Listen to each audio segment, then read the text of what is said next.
godaan terpanas di kamar Maratustaka. Pak, untuk sewa bulan ini sebagai gantinya saya akan berikan ini saja. Ya, astaga, kenapa besar sekali rahangku bisa sakit ini? Bahkan ketika istriku terbaring di sampingku, setiap malam aku diam-diam turun ke kamarnya. Entah sewa kamarnya menunggak atau tidak, aku tidak peduli. Aku hanya ingin terus melihatnya. Aku sudah kecanduan sentuhan lembut dan panasnya saat ia berada di atasku setiap malam. Namun, aku tidak pernah tahu, di ujung godaan terpanas dan paling berbahaya yang seolah tak akan pernah berakhir itu, sebuah akhir yang begitu mengejutkan telah menanti. Tekan tombol subscribe dan setiap minggu Anda akan mendengar kisah-kisah tersembunyi dari dunia nyata yang tidak bisa Anda dengar di tempat lain. Kisah hari ini dimulai. Belakangan ini, pagi datang tanpa gairah khusus. Sinar matahari selalu merembes melalui celah gorden dengan cara yang sama dan rutinitas yang sama persis terus berulang. Namaku Budi. Usiaku tahun ini genap 60. Aku sudah tinggal selama 20 tahun di gedung rumah kos ini yang dengan susah payah aku bangun saat usiaku 40 tahun. Gedung ini memiliki 4 lantai dan lantai paling atas adalah rumah kami. 3 lantai di bawahnya aku sewakan untuk biaya hidup. Aku menikah dengan Ratih dan kami telah hidup bersama selama 30 tahun. Pagi itu, di atas meja makan tersaji semangkuk soto ayam hangat. Di sebelahnya ada sepotong tempe goreng dan telur ceplok. Seperti biasa, aku dan Ratih makan tanpa sepatah kata pun. Tanpa bicara, aku mengangkat sendok, menyuap satu kali, lalu meraih remote TV dan sedikit mengecilkan volumenya.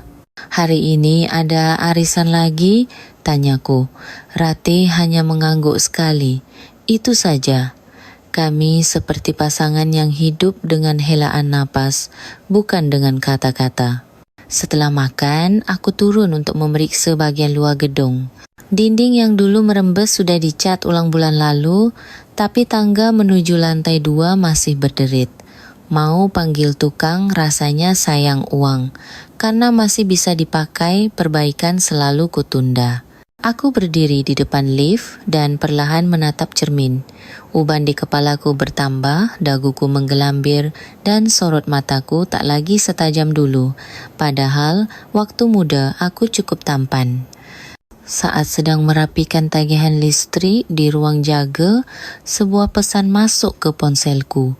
Selamat siang Pak. Saya penyewa baru untuk kamar 403. Rencananya akan tiba sekitar jam 2 siang. Itu dari penyewa baru Dewi. Aku sempat bertemu dengannya saat menandatangani kontrak minggu lalu. Dia terlihat muda, jadi aku terkejut saat tahu usianya sudah 40-an. Sekarang, hari pindahan penyewa baru tidak lagi terasa istimewa. Dulu aku penasaran siapa yang akan datang, seperti apa kepribadiannya. Sekarang, aku hanya berharap mereka membayar sewa tepat waktu. Itu sudah cukup. Lewat jam 2 siang, suara barang-barang yang diangkut dari lift membuatku keluar. Di sana, aku melihatnya. Dewi, penyewa baru kamar 403. Satu tangan memegang kardus, tangan lainnya membawa tas. Ia mengenakan gaun tipis berwarna krem yang saat terkena cahaya, siluet dalamnya samar-samar terlihat. Selamat siang Pak Budi, saya Dewi. Maaf pindahannya sedikit terlambat. Mohon bantuannya ke depan. Suaranya tenang dan tutur, katanya sangat sopan. Tubuhnya terawat, tidak seperti wanita usia 40-an pada umumnya, dan posturnya tinggi. Oh, tidak apa-apa, selamat datang, tidak ada yang kurang kan? Iya Pak, kamarnya bersih sekali, terima kasih. Dia tersenyum sambil sedikit menunduk, dan pada saat itu, anehnya hatiku bergetar. Sudah lama sekali, aku tidak melihat tatapan mata wanita cantik dari dekat. Setelah dia selesai merapikan barang, aku sengaja kembali membersihkan koridor lantai 4, berharap dia akan keluar lagi. Tak lama, suara pintu terbuka membuatku menoleh. Dewi keluar. Kali ini, sepertinya ia hendak ke warung, mengenakan duster yang lebih tipis dan sandal jepit. Garis pakaian dalamnya terlihat jelas. Kakinya jenjang, kulitnya putih dan mulus. Malam itu, saat mandi, bayangan itu terus muncul di kepalaku. Bagian bawahku menjadi sangat tegang. Sudah berapa lama aku tidak merasakan ereksi sekuat ini? Akhirnya, aku memuaskan diriku sendiri di kamar mandi. Membayangkan sentuhan air di kulitku sebagai sentuhan kulitnya yang lembab, aku menggerakkan tanganku dengan lembut dan cepat. Ratih sudah tidur di kamar utama dan aku menutupi semuanya dengan suara gemerici air dari pancuran di kamar mandi ruang tengah. Sejak hari itu, aku merasa diriku perlahan menjadi aneh. Bukan hatiku, tapi tubuhku lah yang lebih dulu bereaksi. Aku jadi sering mondar-mandir di koridor lantai 4. Siapapun yang melihat, pasti menganggapnya tindakan sia-sia. Membersihkan koridor sekali sehari sudah cukup. Aku sengaja menyapu lantai sekali lagi, mengelap pegangan tangga dan berlama-lama menatap pintu lift sebelum naik. Aku tidak bisa menjelaskan kenapa. Mungkin aku hanya berharap pintu itu terbuka dan dia muncul. Beberapa hari kemudian, suatu sore, aku sedang merapikan tempat sampah di depan rumah kos. Saat itu, dari belakang, aku melihatnya lagi, Dewi. Kali ini ia mengenakan kaos dan celana legging. Garis pinggangnya tegas dan seluruh tubuhnya tampak hidup dengan begitu alami dan indah. "Selamat sore, Pak Budi," sapanya lebih dulu. Baru saat itu, aku mengangkat kepala dan membalas sapaannya. "Iya sore, betah di sini?" "Iya Pak, kamarnya hangat dan tenang, saya suka." Mendengar itu, aku merasa bangga. Itu artinya aku mengurus gedung ini dengan baik. Pujian kecil itu membuatku puas sendirian. Tapi di dalam hati, lekuk tubuhnya dan sorot matanya terus terbayang. Malam itu Ratih seperti biasa tidur lebih awal. Aku duduk sendirian di ruang tengah. TV menyala, tapi isinya sama sekali tidak masuk ke telingaku. Pikiranku terus tertuju pada Dewi. Bayangan saat ia pergi ke warung dengan daster tipisnya, punggungnya saat menaiki tangga dengan legging yang memperlihatkan lekuk tubuhnya. Ini salah, kataku dalam hati. Tapi tubuhku sudah bereaksi. Aku kembali menyalakan air panas di kamar mandi.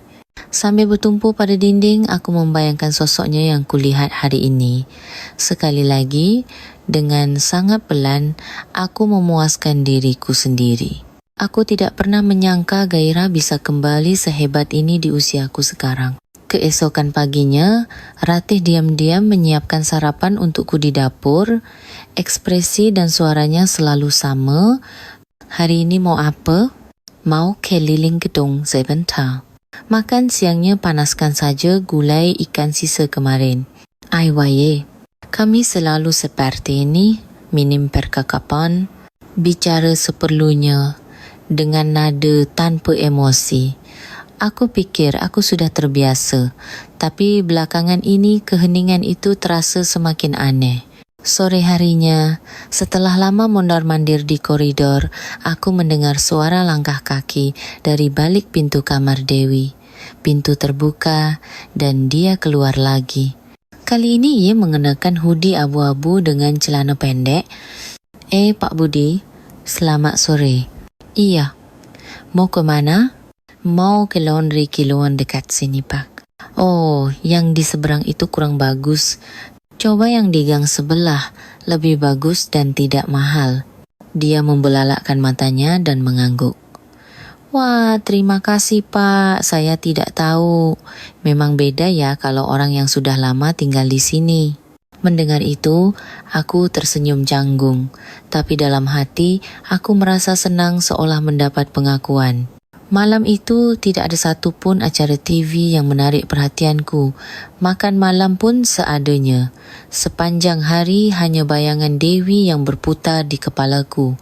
Setiap kali membayangkannya, bagian bawahku kembali menegang dan tanpa sadar tanganku bergerak ke sana.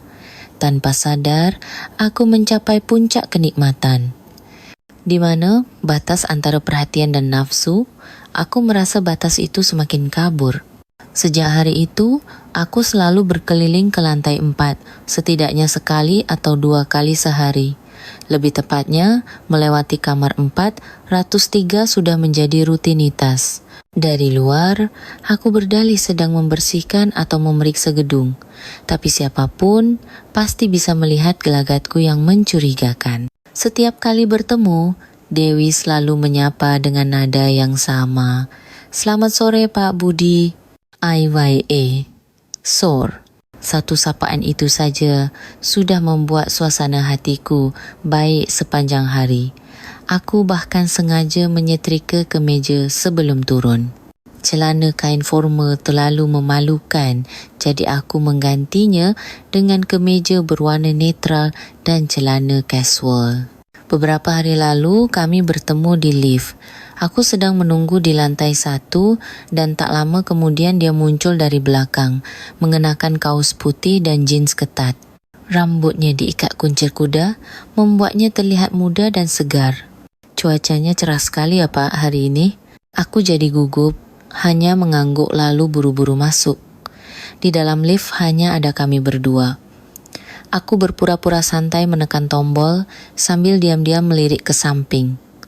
Dia sedang melihat ponselnya, lengan dan lehernya yang putih terekspos, terus menarik perhatianku. "Jangan begini," teriak batinku, tapi jantungku berdebar aneh di dada. Malam itu, Ratih seperti biasa mematikan lampu jam 9 dan masuk ke kamar. Aku duduk di ruang tengah dengan TV yang hanya menyala suaranya. Aku tidak tahu apa yang kutonton. Pikiranku penuh dengan Dewi. Aku kembali membayangkannya di sofa ruang tengah dan mulai memuaskan diriku. Memikirkan istriku yang ada di kamar sebelah justru terasa lebih mendebarkan. Aku membayangkan adegan di lift tadi sambil menggerakkan tanganku dengan pelan dan rahasia. Sekitar jam 10 malam, ponselku bergetar. Dari Dewi, "Pak Budi, maaf. Apa sewa bulan ini boleh saya tunda sebentar?" Aku tertegun sejenak. Kenapa pesan ini malah membuatku senang? Setelah berfikir lama, akhirnya aku membalas singkat. "Ya, tidak apa-apa." Begitu mengirim pesan itu, aku merasakan getaran aneh di hatiku. Kenapa aku bilang tidak apa-apa? Seharusnya tidak boleh, tapi kenapa aku merasa senang? Keesokan paginya, Ratih yang duduk di meja makan menyajikan lauk pauk tanpa bicara. Aku menelan sesendok soto ayam dan tiba-tiba berfikir, apakah dia tahu kalau aku sedang goyah? Dia tidak mengangkat kepala dan tetap diam. Tiba-tiba, keheningan itu terasa menyesakkan. Pagi itu, aku tidak keluar rumah, hanya duduk di ruang jaga. Tiba-tiba, di monitor CCTV, aku melihat Dewi sedang duduk di bangku depan sambil memegang secangkir kopi. Sinar matahari yang masuk dari samping menciptakan bayangan di bahunya, membuat lekuk tubuhnya yang indah semakin menonjol. Bayangan kakinya yang memanjang, lututnya yang dirapatkan, dan tangannya yang memegang cangkir kopi. Sosoknya yang diam itu terlihat tenang sekaligus memesona. Sore itu saat menaiki tangga, aku kembali berhenti di depan kamar 403. Aku tidak mengetuk, hanya melakukan tindakan bodoh dengan mencoba mendengar suara dari balik pintu. Saat itu, sebuah bisikan muncul dari dalam diriku. "Ini bukan lagi sekadar perhatian, kau sudah hampir melewati batas." Malam itu pun aku masuk ke kamar mandi. Di bawah suara gemericik air, aku kembali membayangkan sosok Dewi. Hari itu saat ia pergi ke warung, punggungnya saat menaiki tangga, aroma samar tubuhnya di dalam lift. Malam itu ritme tanganku menjadi lebih cepat. Tapi meski hasratku tumpah, bayangannya tak kunjung hilang dari kepala. Setelah menerima pesan permintaan menunda sewa, aku merasa sikapku terhadap Dewi perlahan-lahan berubah. Bukan berubah, tapi lebih tepatnya mulai terlihat. Perasaan yang sudah ada di dalam diriku mulai menunjukkan wujudnya secara diam-diam. Keesokan sorenya, aku kembali bertemu Dewi di koridor lantai 4. Kali ini ia membawa kantong sampah, rambutnya diikat seadanya dan ia mengenakan kardigan di atas kausnya. Pakaiannya cukup tertutup, tapi lekuk dadanya yang padat tetap terlihat. Pak, terima kasih banyak ya untuk pengertiannya beberapa hari lalu. Tidak apa-apa, semua orang bisa punya masalah. Saat kata-kata itu keluar dari mulutku, aku sendiri terkejut. Kenapa aku berbicara begitu ramah, begitu hangat? Dia menatapku sejenak lalu menunduk. Sebenarnya saya sedikit malu, Pak. Di usia segini harus minta tolong seperti itu. Aku mengangguk tanpa kata, dan aku merasakan keinginan untuk menepuk pundaknya. Malam itu aku kembali menuju kamar mandi. Di bawah suara air yang mengalir, pikiranku terus dipenuhi olehnya. Tatapan matanya, wajahnya yang tersenyum lembut sambil memegang kantong sampah, dan suaranya saat berbicara sambil menunduk padaku. Lekuk tubuhnya yang terlihat di balik pakaiannya. Semua itu membuat bagian bawahku semakin keras. Ini bukan sekadar nafsu, mungkin ini cinta, pikirku, perasaan yang sudah lama terlupakan. Keesokan harinya, saat aku sedang duduk di bangku depan, Ratih turun. Tumben sekali, biasanya dia tidak pernah ke sini. Kenapa? Ada apa? Tidak ada. Cuma lewat saja. Ratih berdiri diam sejenak memandangi lobi depan. Penyewa di lantai 2 sepertinya akan segera pindah, ya? Iya, katanya bulan ini terakhir. Sewa bulan lalu sudah dibayar kan? Mendengar itu, tanganku berhenti bergerak. Harusnya sudah. Ratih menatap mataku sejenak, lalu mengangguk tanpa kata dan naik kembali. Aku terdiam lama di sana. Dia tidak mengatakan apa-apa lagi, tapi entah kenapa perasaanku menjadi tidak enak. Sore harinya, saat merapikan kotak surat, aku melihat Dewi berjalan dari ujung koridor. Ia mengenakan sepatu kets dan celana training pendek. Sepertinya ia baru selesai berolahraga karena keringat membasahi tubuhnya. Hari ini panas juga ya? Iya. Tadi pagi padahal tidak. Dia tersenyum canggung sambil menyibakkan rambutnya dengan satu tangan. Saat itu, aku kembali menatap lehernya, pergelangan tangannya, pahanya, dan rambutnya yang basah oleh keringat. Aku perlahan menelusuri tubuhnya dengan pandanganku dari atas ke bawah. Aku tahu ini salah, tapi aku tidak bisa berhenti. Malam harinya, aku iseng melihat foto profil WhatsApp Dewi. Di foto itu, ia sedang berada di sebuah pantai yang sepi. Mengenakan gaun panjang, rambutnya tertiup angin, dan ia menatap ke suatu tempat dengan tatapan kosong. Malam itu juga aku masuk ke kamar mandi, menyalakan pancuran dan membuka foto profilnya di ponsel sambil diam-diam menggerakkan tanganku. Kali ini aku menikmatinya lebih lembut dan lebih lama. Apakah ini cinta atau hanya ilusi? Aku sendiri bingung. Tapi satu hal yang pasti, aku mulai kecanduan padanya. Sudah lebih dari 2 minggu Dewi menunggak sewa. Awalnya aku bilang tidak apa-apa, tapi perlahan perasaan tidak nyaman mulai muncul. Pasti dibayar minggu ini, katanya dia punya masalah. Aku terus meyakinkan diri sendiri. Tapi tanpa sadar, aku semakin sering memeriksa monitor CCTV di koridor dan jantungku berdebar setiap kali ada notifikasi di ponsel. Berharap itu dari Dewi, tapi tidak ada kabar apapun. Ratih di sisi lain tetap tenang seperti biasa. makan tanpa bicara, menonton TV pada jam yang ditentukan dan tidur lebih awal. Apakah dia menyadari aku sedang tergila-gila pada sesuatu? Aku berharap dia tidak tahu, tapi keheningan Ratih justru membuatku semakin cemas. Akhirnya, seolah untuk menenangkan diri, aku mengeluarkan buku catatan sewa dari laci ruang jaga. Kamar 403, Dewi Juli menunggak. Saat tanganku hendak menekan kalkulator, aku berhenti. Bagaimana kalau aku datangi langsung saja, bukan lewat telepon atau pesan? Kenapa tidak? Ini kan soal sewa. Menjelang malam, aku berdiri di depan pintu kamar 403, ragu-ragu untuk waktu yang lama. Aku bahkan menempelkan telingaku ke pintu. Tidak ada suara apapun dari dalam. Sudahlah, kembali saja. Keesokan paginya, aroma sayur asam menyebar dari dapur. Ratih seperti biasa mengenakan celemek dan diam-diam merapikan meja makan. Sarapan sudah siap. Hanya itu yang ia katakan. Aku duduk dengan bibir kering. Di atas meja ada semangkuk sayur asam, ikan asin, sambal dan lalapan.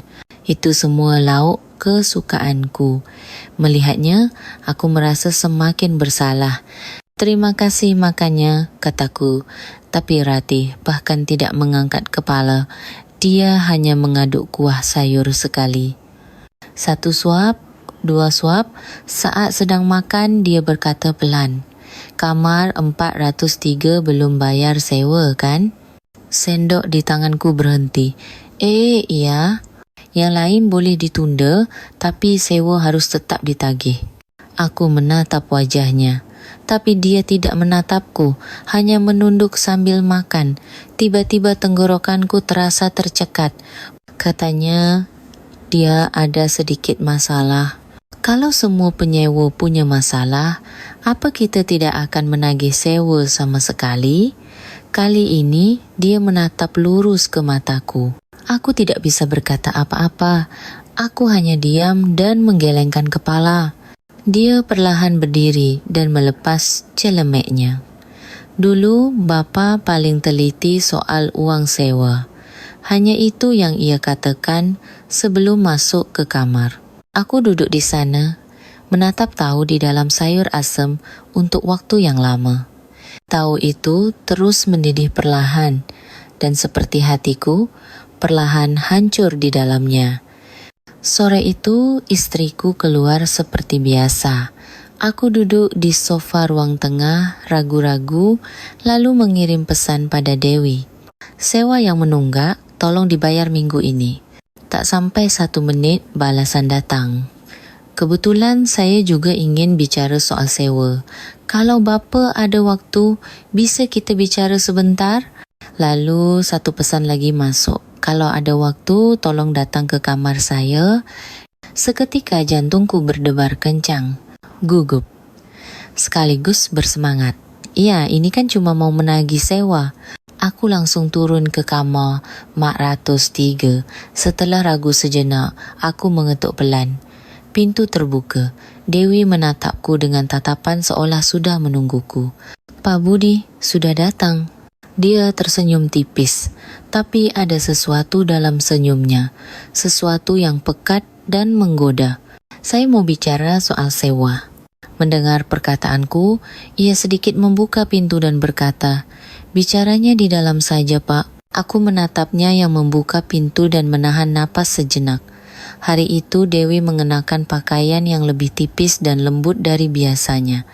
Atasan ketatnya memperlihatkan lekuk dadanya dengan lembut, dan bahkan saat berdiri dengan kaki telanjang pun ia terlihat sangat menawan. Silakan masuk, Pak. Suaranya rendah dan pelan, tapi ada niat yang jelas di dalamnya. Aku tahu, tapi aku tetap melangkah masuk. Atau mungkin sejak aku berdiri di depan pintunya, hatiku sudah memutuskan. Di dalam kamar terasa hangat, lampu temara menyala dan teko di atas kompor sedang merebus air untuk kopi. Duduk di sini, Pak. Aku duduk diam di kursi meja makan. Dia dengan tenang membuatkan 2 cangkir kopi. Maaf ya, Pak. Sewanya terus menunggak, katanya membuka percakapan. Aku mengangguk. Ya, semua orang bisa punya masalah. Aku menyesap kopi dan dia duduk diam di depanku. Lututnya dirapatkan, kedua tangannya diletakkan di atas paha sambil menatapku. Bapak sama ibu hubungannya baik? Tanyanya. Saya tidak pernah lihat jalan berdua. Ya, seperti pasangan biasa saja. Aku agak sulit menjawab pertanyaan itu secara detail.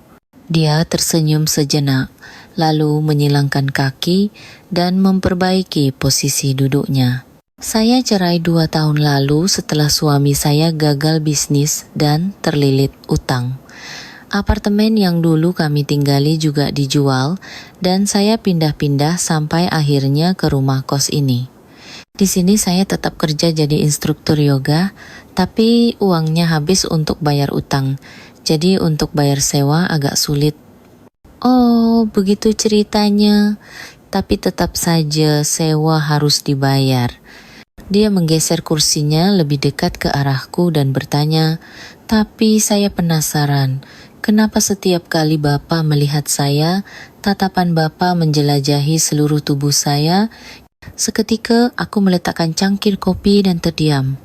Dia tahu tatapanku selama ini. Dia menatap mataku dan tersenyum tipis. Lalu ia bangkit dari kursinya. Dia berjalan memutari meja dan perlahan mendekatiku. Aku hanya bisa duduk di kursi, menyaksikan setiap gerakannya. Dia berdiri di depanku. Dengan pelan, ia berlutut di antara kedua kakiku dan menatapku dari bawah. "Boleh diganti dengan ini?" Aku tidak bisa berkata apa-apa. Tangannya mulai menyusuri pahaku, lalu membuka ikat pinggangku. Napasku semakin cepat dan jantungku berdebar begitu kencang seolah berada di dekat telingaku. Ujung jarinya menyentuh bagian paling dalam diriku. Gerakannya mantap, alami dan lembut. Sebagai ganti sewa ini cukup kan? Tanyanya lagi. Aku perlahan mengangguk. Dia duduk di atas pahaku. Dadanya menyentuh dadaku dan kehangatannya terasa menjalar. Saat itu, aku tidak bisa menahan diri lagi. Tanganku melingkari pinggangnya dan bibir kami saling mendekat. Aromanya, kulitnya, sentuhannya, semua yang begitu kuinginkan merasuk ke dalam diriku. Kami perlahan berpindah ke atas ranjang. Dengan hati-hati namun penuh gairah, kami bergerak untuk satu sama lain. Helaan napas kami memburu dan suara emosi yang beradu terdengar begitu hebat. Rambutnya menyapu wajahku dan aku memejamkan mata. Perasaan menjadi seorang pria lagi bagi seseorang, sensasi yang sudah lama terlupakan itu menyelimuti seluruh tubuhku.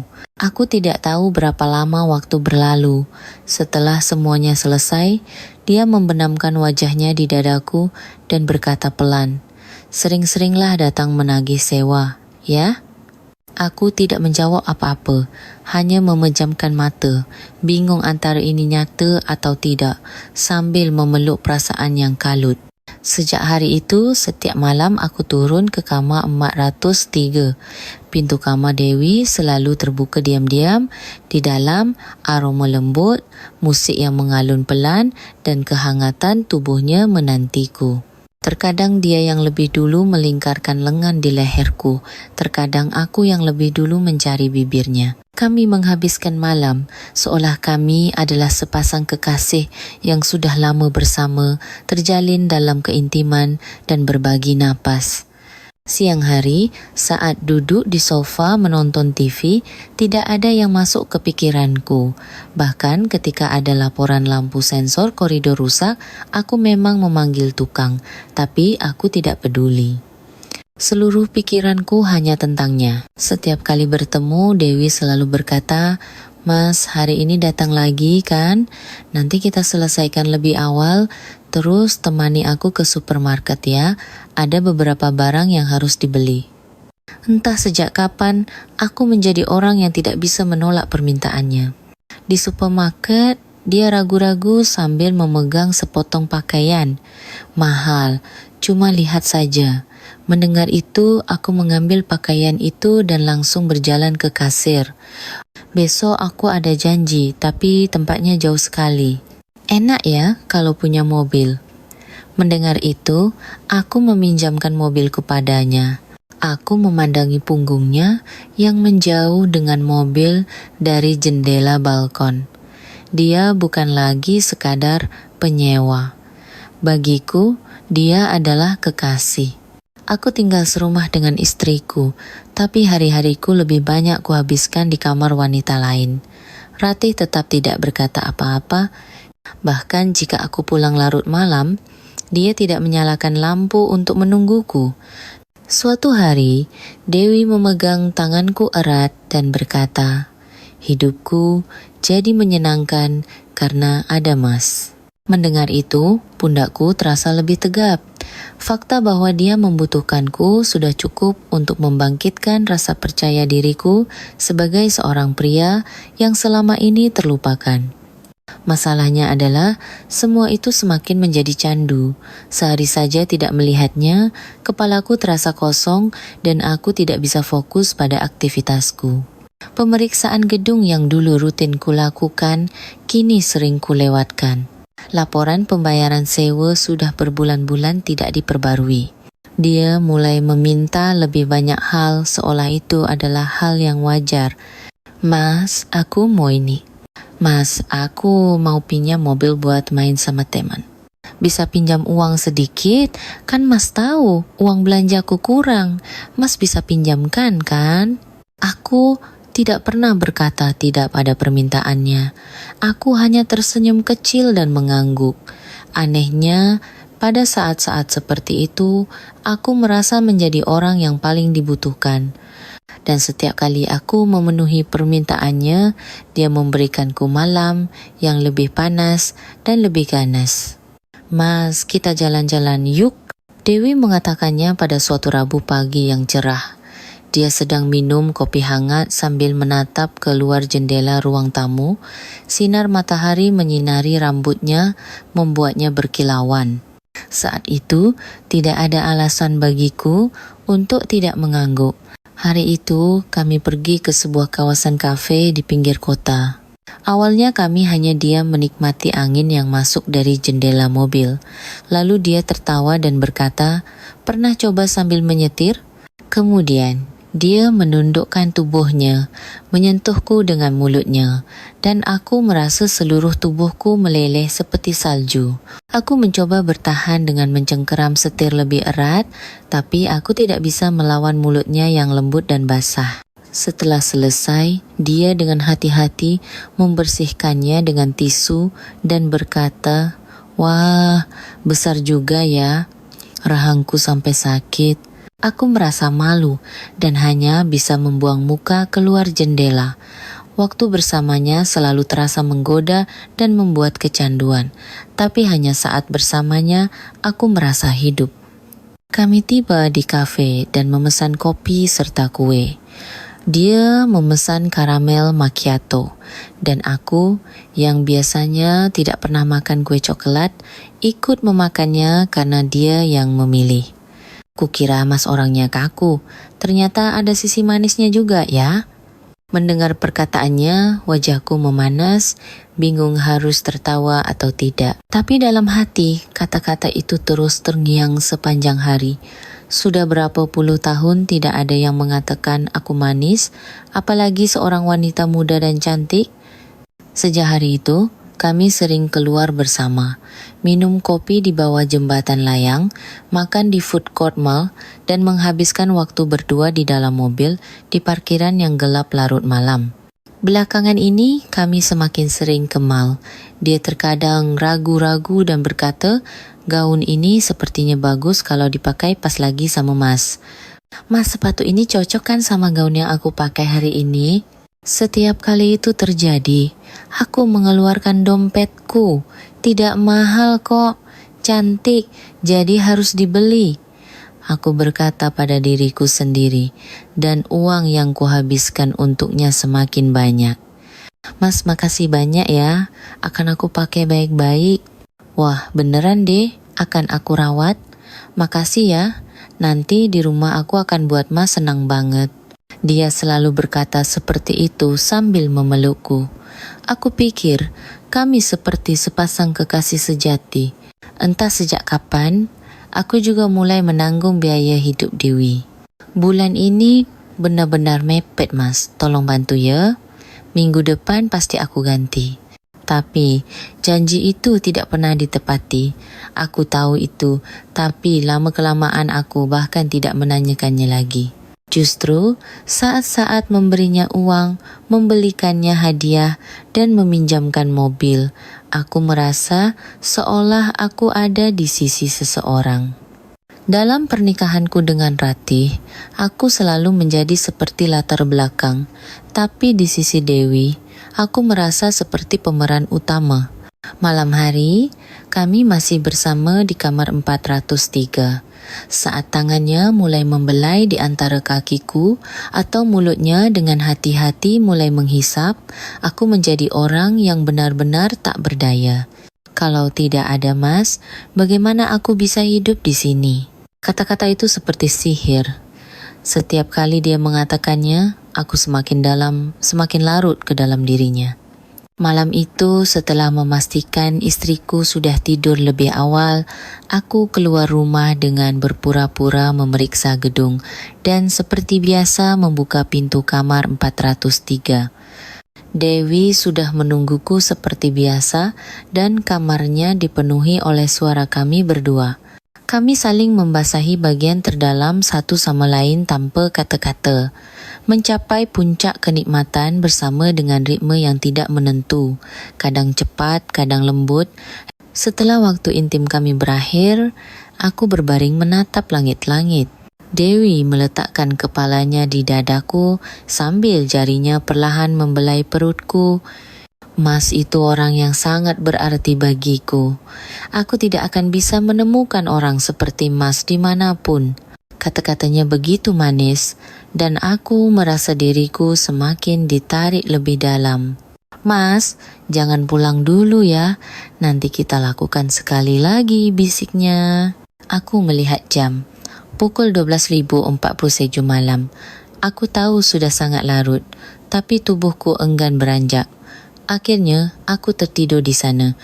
Baru pada pukul 8 pagi keesokan harinya, aku buru-buru mengenakan pakaian dan dengan hati-hati membuka pintu kamar 403. Di luar sepi. Aku menunduk, menutup pintu pelan-pelan dan berjalan tanpa suara menuju tangga. Sedang apa anda di sini? Tubuhku membeku di tempat. Suara itu, suara Ratih. Ratih berdiri di depan tangga di antara lantai 3 dan 4. Apakah dia baru keluar untuk membuang sampah atau dia menungguku? Wajahnya dingin dan kaku. Anda baru keluar dari sana? Aku tidak bisa berkata apa-apa. Mulutku kering dan suaraku tidak keluar. Jawab! Dia perlahan menaiki tangga, satu persatu. Aku mundur selangkah. Itu, tadi cuma bicara soal sewa. Pagi-pagi begini, kata-katanya setajam pisau dan matanya penuh curiga. Jadi karena ini Anda sering pulang larut, apa yang wanita itu katakan pada Anda? Minta tolong karena keadaannya sulit? Aku tidak bisa mengangkat kepala. Dari tatapannya, aku merasa dia tidak lagi menganggapku sebagai manusia. Dan yang paling memalukan adalah aku hanya bisa membeku di tempat tanpa bisa berkata apa-apa. Ratih dengan tenang melewatiku dan berdiri di depan pintu kamar 403. Tanpa ragu, dia mengetuk pintu itu. Hei, buka pintunya. Jantungku mulai berdebar kencang. Aku berharap Dewi tidak membuka pintu. Tolong jangan sekarang. Tapi pintu itu perlahan terbuka. Dewi dengan rambut yang sedikit acak-acakan menatap Ratih. Ada apa ya Bu? Katanya dengan tenang. Ratih menarik napas sejenak lalu berkata dengan tegas, apa hubunganmu dengan suamiku? Udara terasa mendingin. Dewi menyipitkan matanya menatap Ratih lalu tersenyum tipis. Kenapa ibu bertanya pada saya? Mendengar itu, amarah Ratih yang tertahan meledak. Jawab, "Kamu pikir aku tidak tahu apa yang suamiku lakukan di kamarmu setiap malam? Kemarin, lusa, minggu lalu, aku tahu semuanya. Aku hanya berdiri seperti orang yang membeku. Aku tahu, aku harus mengatakan sesuatu, tapi mulutku tidak bisa terbuka." Dewi melangkah maju. Dengan suara yang sangat tenang, dia berkata, "Makanya Bu, suaminya dijaga baik-baik. Mas Budi yang lebih dulu mendekati saya, awalnya karena masalah sewa, tapi sejak hari itu." Mata Ratih bergetar hebat, tapi raut wajahnya kembali mengeras. Ia menatap lurus ke arah Dewi dan berkata, "Apa yang bisa kamu banggakan? Kamu pikir karena kamu tidak punya uang, lalu kamu bisa seenaknya menggoda orang tua kaya, menjual tubuhmu untuk dapat uang saku?" Seketika, ekspresi Dewi berubah. Tidak ada lagi senyum atau sikap tenang. "Anda bilang apa barusan, menjual tubuh?" Ketegangan di antara mereka terasa seperti sabetan pisau di udara. Ratih menahan napas panjangnya dan melanjutkan, "Saya sudah hidup bersamanya selama 30 tahun. Kamu pikir hanya dengan tidur dengannya beberapa malam, kamu bisa menggantikanku? Jangan mimpi." Mendengar kata-kata itu, hatiku mencelos. Setiap kata-katanya menusuk suatu tempat di jantungku. Sudah, tidak ada lagi yang perlu dibicarakan. Ratih berbalik. Dia berjalan ke arahku, melewatiku, dan langsung naik ke rumah. Aku mengikutinya ke rumah. Ratih sudah menarik sebuah koper kecil. Ini tidak benar. Bagaimana kita bisa hidup bersama seperti ini? Untuk sementara, aku akan tinggal di rumah anak kita. Sadarkan dirimu. Aku mengulurkan tangan. Ratih, tunggu sebentar. Sudah cukup. Dengan satu kata itu dia menepis tanganku dan menuruni tangga. Punggungnya adalah punggung istriku yang pertama kali kulihat dan terasa paling jauh. Malam itu, tidak ada suara apapun di dalam rumah. Kulkas, jam, angin di jendela, semuanya hening. Lemari di kamar tidur terbuka, beberapa helai pakaian Ratih telah hilang. Botol obat dan kosmetik di meja riasnya juga lenyap, meninggalkan ruang kosong. Aku berdiri di depannya dan bergumam. Dia benar-benar pergi. Baru saat itulah kedua kakiku lemas dan aku terduduk di lantai. Setelah Ratih pergi, rumah menjadi sangat sunyi. Dulu aku merasa keheningan itu tidak nyaman. Sekarang aku justru merindukannya. Di atas meja makan, hanya ada sebotol obat yang ditinggalkan Ratih. Di kulkas, oseng teri kesukaanku masih utuh di dalam wadah transparan. Barang-barang yang tidak ia bawa, semuanya seolah membuatku menoleh ke belakang. Telepon berdering beberapa kali sehari. Itu dari Dewi. "Mas, kenapa hari ini tidak datang? Mas, buka pintunya. Mas, tidak kangen aku kangen sekali sama Mas." Pesannya singkat, tapi dalam sehari bisa lebih dari 10 kali. Aku tidak membalas.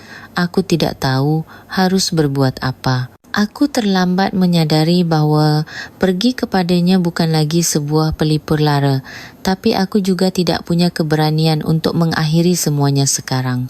Setiap hari, dia datang langsung ke atas.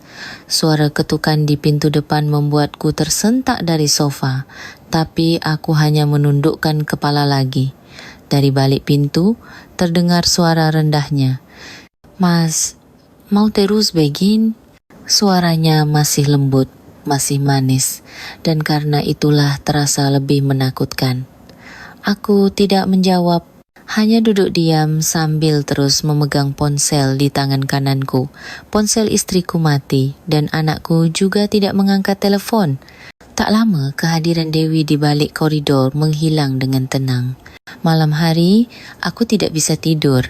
Di kamar yang gelap, aku hanya meraba-raba selimut di sisi tempat Ratih, biasa tidur dan menghela napas. Baru sekarang aku sadar betapa lamanya dia berbaring di tempat itu. Di samping bantal, ada sebuah buku catatan kecil yang ia tinggalkan. Di dalamnya ada daftar belanjaan, jadwal minum obatku, dan coretan tentang apa yang akan ia masak untuk ulang tahunku. Di depan tulisan-tulisan kecil itu, aku tak kuasa menahan tangis. Saat itu ponselku bergetar lagi. Dari Dewi. Mas, aku kesepian. Bisa kita bertemu sebentar untuk bicara? Aku tidak membalas, tapi meski tidak kubalas, dia terus menghubungiku. Aku tidak bisa lagi membedakan apakah kata-katanya bohong atau tulus. Yang paling menakutkan adalah hatiku kembali goyah hanya karena satu kalimat itu, kalimat bahwa dia mencariku. Malam itu, aku duduk diam di sofa ruang tengah. Lampu tidak kunyalakan, TV mati, pintu kamar tidur tertutup, dan di dalamnya tidak ada siapa-siapa lagi. Di dalam rumah yang gelap, hanya suara napasku yang terdengar lirih. Saat itulah terdengar suara ketukan di pintu depan. Mas, ini aku. Kita perlu bicara. Mendengar suara itu, aku memejamkan mata. Aku tidak bisa menghindar lagi. Akhirnya, aku perlahan bangkit dan membuka pintu. Dia masuk tanpa kata, dan ruang tamu yang masih gelap menelan kami berdua. Dia mendekatiku. Dengan sangat pelan, ia berkata, Mas, aku sangat kesepian. Dia dengan lembut memegang tanganku dan menatap mataku. Kami berbaring di lantai ruang tamu dan secara alami bibir kami bertemu. Dalam kegelapan, tubuh kami kembali bersentuhan, napas kami terjalin. Saat itu dia berbisik di telingaku dengan suara rendah, "Hah, Mas, aku suka sekali." Mas, tapi ada satu tas yang aku inginkan. Aku berhenti bergerak. Dia masih dalam pelukanku, perlahan melanjutkan kata-katanya. Waktu itu, Mas juga pernah lihat. Cantik sekali, memang agak mahal sih. Seketika pandanganku kabur.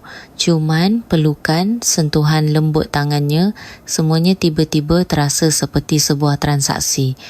Dewi, panggilku sambil sedikit mendorong bahunya. Dia menatapku dengan ekspresi terkejut. Sekarang, apa yang ada di pikiranmu? Dia terdiam sejenak, lalu tersenyum kecil dan berkata, bukan apa-apa, cuma teringat saja. Aku perlahan bangkit.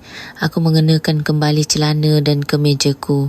Dia menatapku dan berkata, "Kenapa, Mas? Mas marah?" Aku menggeleng. Bukan. Cuma tiba-tiba jadi dingin saja. Mendengar perkataanku, wajahnya seketika mengeras. Apa salah kalau aku minta dibelikan satu tas? Aku menatapnya dan perlahan melontarkan satu kalimat. Apa aku ini hanya terlihat seperti uang bagimu? Dia terdiam sejenak, lalu menggigit bibirnya dan memalingkan muka. Tiba-tiba, kenapa jadi begini? Aku tidak menjawab. Aku hanya berjalan ke arah pintu depan dan dengan pelan membukanya. Tolong keluar sekarang. Dia berdiri termangu sejenak, lalu perlahan bangkit dan memakai sepatunya. Punggungnya saat keluar dari pintu tidak lagi memiliki pesona wanita adiktif yang pertama kali kulihat. Setelah Dewi pergi, aku berdiri lama di depan pintu. Pintu sudah tertutup dan rumah kembali sunyi. Aroma parfumnya masih tertinggal, tapi anehnya terasa asing dan tidak menyenangkan. Malam itu, aku minum sendirian 2 kaleng bir yang ada di sudut kulkas. Kukira itu cukup, tapi hati yang kosong tidak bisa diisi oleh alkohol apapun. Keesokan paginya, aku mulai membersihkan rumah yang sudah lama kutelantarkan, dari ruang tamu, dapur, hingga kamar tidur utama dan laci yang biasa dipakai Ratih. Saat membersihkannya, aku sadar betapa banyak debu yang menumpuk di setiap sudut. Sambil membersihkan debu itu, aku satu persatu menyadari betapa Ratih telah diam-diam merawat rumah ini sendirian. Aku membuka laci meja makan dan di sana ada setumpuk kertas memo kecil. Sambal terasi kesukaan suami besok habis, Senin bikin lagi. Beli bahan untuk oseng teri kesukaan suami. Aku memegang kertas-kertas memo itu dan menatapnya lama. Dari setiap baris tulisan itu, seolah-olah aku mendengar suara Ratih. Aku membuka pintu lemari di kamar tidur utama dan kemeja-kemejaku tergantung rapi, sudah disetrika satu persatu, handuk yang terlipat bersih. Bahkan kaos kaki pun tersusun rapi tanpa ada satu pun yang berantakan. Semua itu adalah hasil sentuhan tangan Ratih. Aku terduduk di lantai. Napasku sesak, dadaku terasa seperti akan robek. Wanita ini. Kenapa aku begitu lama memilikinya di sisiku, tapi tidak pernah melihatnya? Kami sudah bersama selama 30 tahun, dan dalam waktu itu, aku terlalu banyak menganggap remeh segalanya. Makanan yang ia siapkan, lemari yang rapi, bahkan keheningannya saat ia diam-diam mendampingiku. Kehangatan yang kucari ternyata selalu ada di sisiku. Hanya saja aku yang berpaling. Selama beberapa hari, aku hampir tidak berbicara atau melakukan apapun. Aku membuka kulkas, tapi tidak ada makanan di dalamnya. Di tempat cuci piring, piring-piring bekas makanku menumpuk. Rumah yang dulu berjalan dengan sendirinya saat ada Ratih, kini berhenti total setelah dia pergi. Selimut di tempat tidur kusut, cucian menumpuk tanpa kusadari, televisi menyala tanpa kutonton, dan lampu ruang tamu kubiarkan mati selama berhari-hari dalam kegelapan. Aku merasa bukan lagi manusia, hanya cangkang kosong. Setiap malam, aku membuka buku catatan yang ia tinggalkan. Di sana, catatan kecil tentangku tertulis rapi. Kirim celana suami ke laundry, beli kaos kaki baru untuk suami, semir sepatu suami. Aku memeluk buku catatan itu dan menangis dalam diam. Baru saat itu aku tahu, air mata bisa datang begitu terlambat. Setelah beberapa hari seperti itu, suatu malam pintu depan kembali diketuk. Tanpa berpikir, aku berdiri di depan pintu. Sebelum menyalakan interkom, aku sudah mendengar suaranya. Itu Dewi. Aku ragu-ragu untuk waktu yang lama, tapi akhirnya pintu terbuka. Di baliknya, berdiri Dewi yang berdandan lebih glamor dari biasanya. Lama tidak bertemu, katanya sambil tersenyum hati-hati, tapi ada kegelisahan dalam senyumnya. Boleh aku masuk sebentar? Tidak. Bicara di sini saja. Dia menatapku tanpa kata lalu membuka mulutnya. Mas, aku serius. Aku benar-benar cinta sama Mas. Dia dengan hati-hati memegang tanganku. Kalau di samping Mas, hatiku terasa tenang. Dia menatap mataku dan melanjutkan. Sekarang kan istrimu juga sudah tidak ada. Kita tinggal bersama saja. Mendengar itu, aku memejamkan mata. Setelah hening sejenak, aku perlahan membuka mulut. Istriku berbeza denganmu. Dia orang yang diam-diam ada di sisiku tanpa meminta apa-apa. Aku salah mengira itu cinta. Tapi cinta sejatiku ternyata selalu ada di sisiku. Aku baru menyadarinya sekarang. Mendengar perkataanku, Dewi terdiam lama. Lalu, dia dengan pelan menarik tangannya. Jadi, sekarang, Mas sudah tidak punya perasaan apa-apa lagi padaku? Aku perlahan menggeleng. Sejak awal itu hanya ilusi. Ilusi di mana aku mengira seseorang yang bisa mengisi kesepianku adalah cinta. Wajahnya mengeras lalu dia berkata, "Cih, dasar orang tua tidak tahu diri. Setelah menikmati semuanya, langsung buang muka. Aku juga tidak butuh uangmu lagi." Memangnya, seberapa banyak yang sudah kau keluarkan? Aku tidak mengangkat kepala. Dia perlahan membuka pintu depan dan langsung pergi. Awalnya, aku menghela napas, lalu hatiku terasa hampa. Aku duduk termangu sejenak, lalu pergi ke dapur dan merebus segelas air hangat. Uap air menempel di cangkir, lalu perlahan menyentuh kaca meja.